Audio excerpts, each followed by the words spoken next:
What's going on, guys? It's Mark back in the kitchen on Mark's Aquatics. Right, on this little video I'm going to show you 5 herbs that you can grow in your aquarium. Okay, now I've got them on the windowsill here. We've got some rosemary, we've got some mint, we've got some basil, and we've got some sage, and we've got some thyme there. So these are all plants that can grow inside your aquarium, obviously not under the water but partly submerged on the surface if you've got a rear filter chamber or anything like that, or you can put them in a bunch and tie them together and they will root given time. Now what I've done is I've just got one of my old water bottles here, and I've just cut, as you can see, I've just chopped the top off across there and I've cut it off along the bottom there, and it's just a little way that I've done it over the years. And you get the bottom there, you get your soldering iron and you just melt a series of holes around there like that. That's what I do, and then I can pop that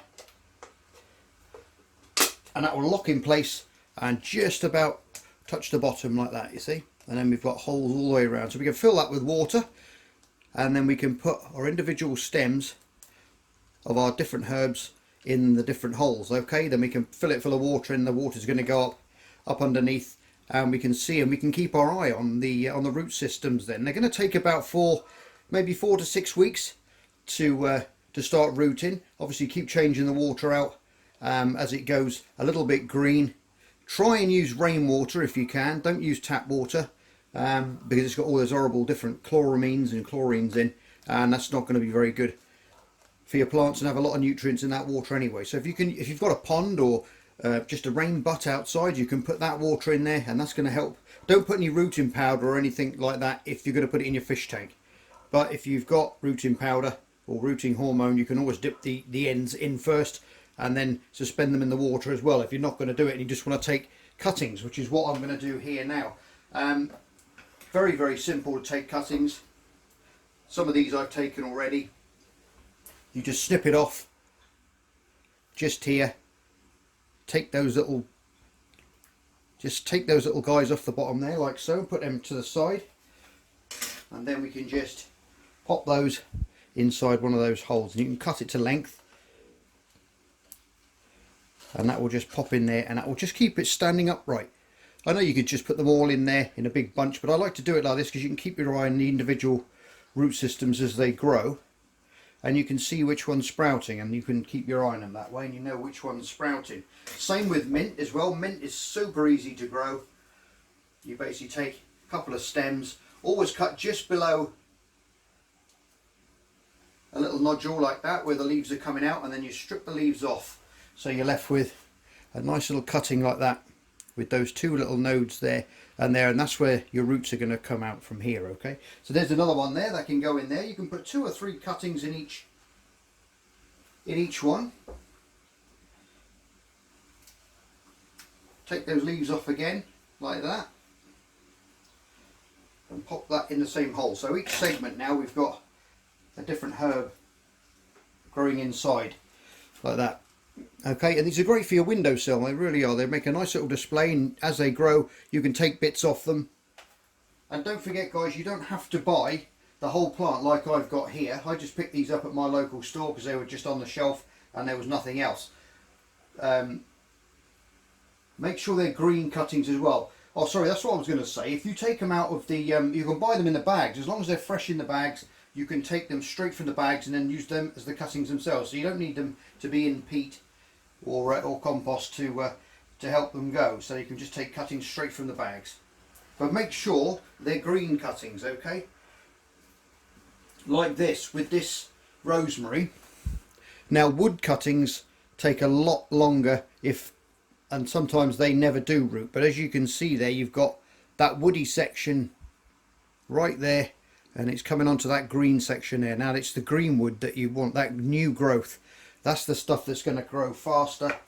This stuff is a nightmare to start from seed. So all you do there is you just strip that off, carefully taking those little bits off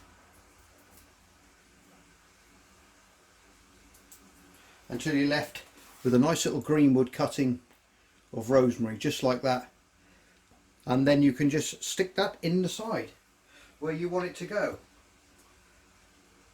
And like I said guys, if you want to do this with your aquariums, you can actually bunch them together with a couple of little rubber bands or something around the base, and then you can just hang it in the side of your aquarium, and as those roots start to grow, they're going to start sucking up all them nitrates out of the water. Okay, so what I'm going to do now is I'm going to chop up a few more bits, and then we'll come back when it's all full up, and then we'll have a little chat about that then. Okay. Right, okay, there you go. It's all done. Everything is in. We've got our little roots now, as you can see, going through all the individual holes, so we can keep an eye on all these little nodes to see when the roots come through. We've got the basil, we've got the rosemary. Some of the bigger leaves you can take off. You don't really need those on there. You can take them off if you like. We've got the rosemary in there. We've got the sage in this side. We've got the thyme going through there.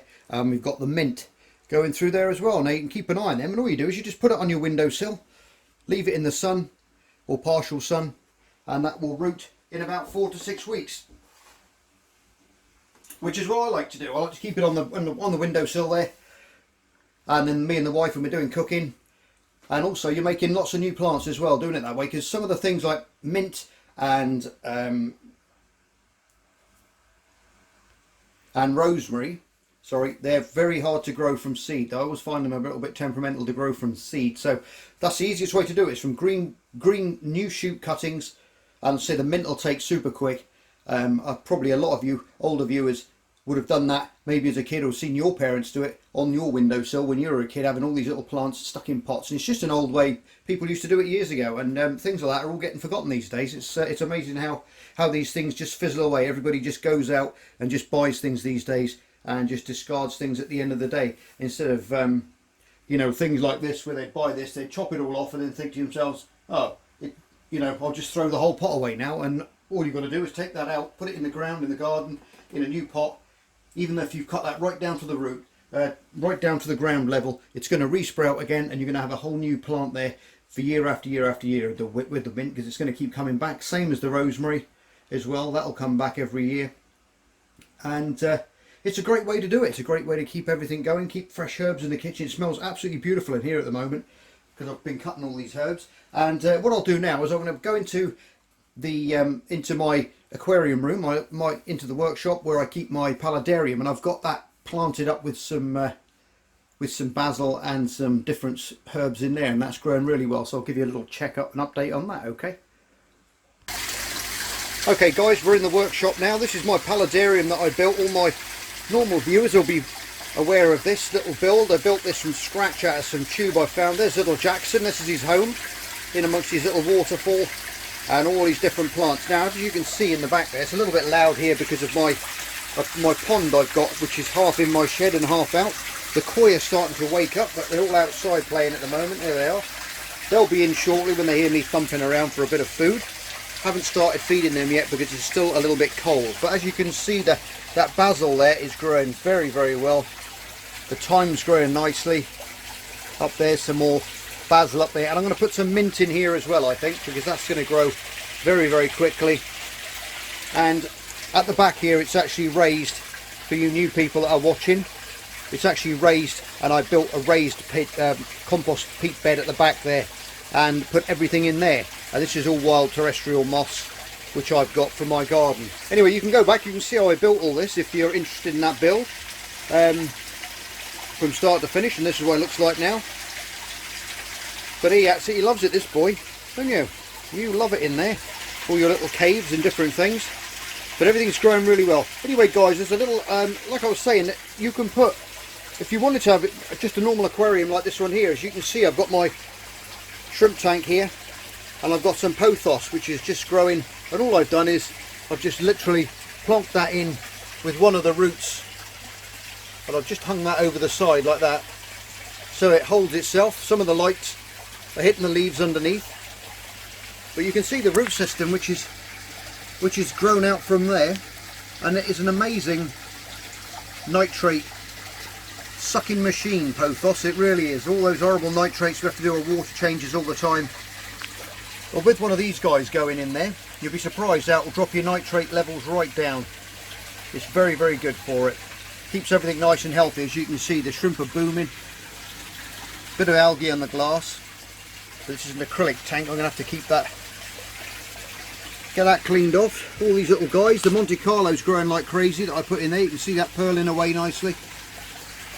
Lovely stuff. Anyway guys, it's just a little 5 little herbs little trick which you can use to grow in your aquarium if you would like to, and it's going to help with nitrate reduction.